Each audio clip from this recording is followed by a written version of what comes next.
Hello friends, pure success study 91 के YouTube channel में मैं अंकित वर्मा आप सभी का स्वागत करता हूं। फ्रेंड्स, आज हम बात करने वाले हैं बायोलॉजी के मोस्ट इम्पॉर्टेंट क्वेश्चंस के बारे में जो विभिन्न प्रतियोगी परीक्षाओं में बार बार पूछे जाते हैं। पहला क्वेश्चन है, दाब को मापने वाला यंत्र कौन सा है? दाब को मापने वाला यंत्र कौन सा है? आइसोबैरिक, बैरोमीटर, वायरोमीटर या सिस्मोग्राफ? तो दाब को मापने वाला जो यंत्र होता है वो क्या कहते हैं? बैरोमीटर कहा जाता है। बी ऑप्शन यहाँ पर आपका सही हो जाएगा। आगे देखेंगे, निम्न में से कार्बोहाइड्रेट नहीं है।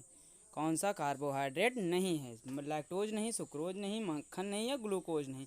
तो मक्खन जो है वो आपका कार्बोहाइड्रेट नहीं है। सी ऑप्शन आपका सही हो जाएगा। आगे देखेंगे, चिकित्सा विज्ञान की वह शाखा जिसमें लीवर का अध्ययन किया जाता है। जिसमें किसका अध्ययन किया जाता है? लीवर का। Cardiology, osteology, pathology, hepatology. Liver का जो अध्ययन किया जाता है उसे कहा जाता है हेप्टोलॉजी। डी ऑप्शन जो होगा आपका सही हो जाएगा। जीव विज्ञान की शाखा ऑर्निथोलॉजी में किसका अध्ययन किया जाता है? जीव विज्ञान की शाखा ऑर्निथोलॉजी में किसका अध्ययन किया जाता है? कीटों का, पक्षियों का, सरीसृप का, शैवालों का? तो ऑर्निथोलॉजी जो होती है वो क्या कहा जाता है? पक्षियों का अध्ययन होता है। बी ऑप्शन आपका सही हो जाएगा। शैवालों का अध्ययन किया जाता है। शैवालों का अध्ययन किया जाता है फाइकोलॉजी में, माइकोलॉजी में, दोनों में या इकोलॉजी में?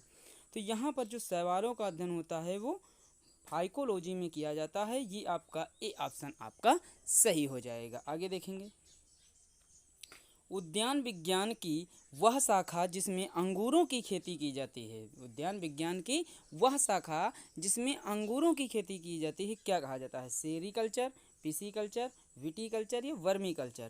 तो यहाँ पर जो होता है विटीकल्चर आपका सही हो जाएगा। वर्मीकल्चर जो होता है और एक पिसीकल्चर होता है, एक सेरीकल्चर। सेरीकल्चर आपका रेशम उत्पादन से होता है, ठीक है ना।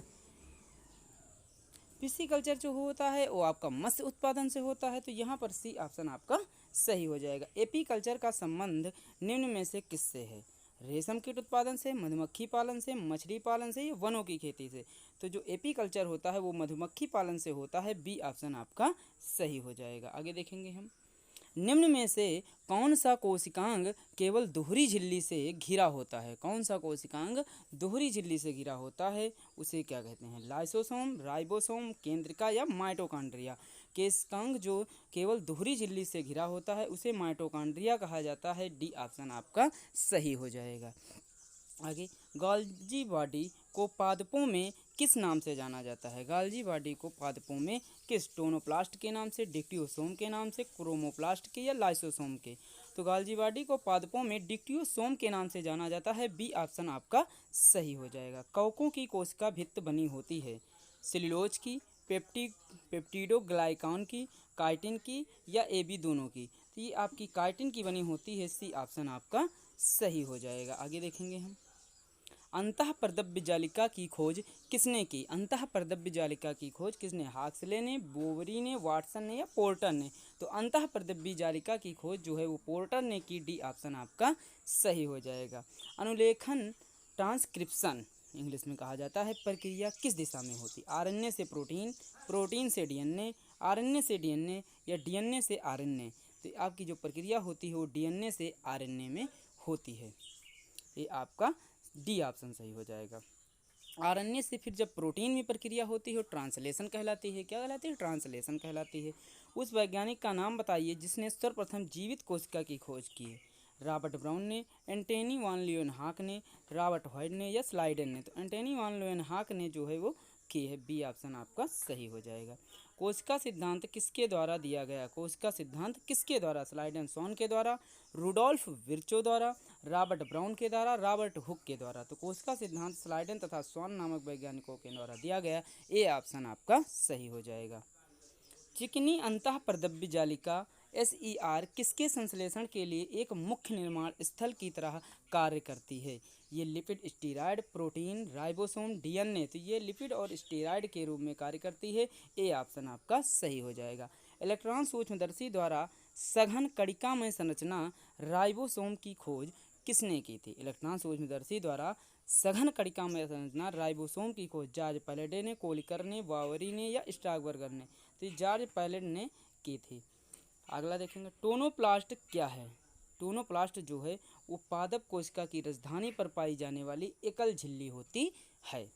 किसने जीव द्रव्य को जीवन का भौतिक आधार कहा? हाक्सले ने, लेमार्क ने, अरस्तू ने या फ्लेमिंग ने? तो हाक्सले ने जीव द्रव्य को जीवन का भौतिक आधार माना है। एंड्रोसियम क्या है?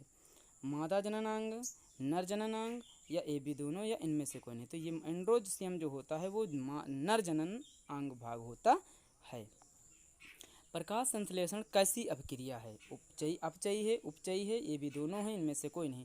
तो प्रकाश संश्लेषण जो आपकी है वो उपचयी अभिक्रिया है, बी ऑप्शन आपका सही हो जाएगा। किस उपकरण का प्रयोग हृदय के विद्युत आलेखों में किया जाता है? किस उपकरण का प्रयोग हृदय के विद्युत आलेखों में किया जाता है? ईसीजी, ईईजी, एमआरआई या सोनोग्राफ का? तो यहाँ पर जो हृदय की तो होता है ये आपका ए ऑप्शन आपका सही हो जाएगा। अगला देखेंगे, अर्धसूत्री विभाजन से संतत कोशिकाओं में गुणसूत्रों की संख्या आधी हो जाती है, 2 गुनी, 4 गुनी या 1/4? तो ये आपकी आधी हो जाती है अर्धसूत्री विभाजन में। आरएनए से थायमीन के स्थान पर कौन सा नाइट्रोजन क्षारक होता है? यूरेसिल, एडेनिन, साइटोसिन या गुआनिन? तो यहाँ पर आपका जो होता है यूरेसिल होता है, ए ऑप्शन आपका सही हो जाएगा। नई कोशिकाओं की उत्पत्ति होती है जीवाणु किण्वन से, पुरानी कोशिकाओं के पुनरुत्पादन से, पूर्व स्थित कोशिकाओं से, अजैविक पदार्थों से? तो नई कोशिकाओं के स्थित पूर्व स्थित कोशिकाओं से होती है, सी ऑप्शन आपका सही हो जाएगा। थैंक यू फ्रेंड्स, आज के लिए इतना ही। मिलते हैं आपको नेक्स्ट वीडियो में।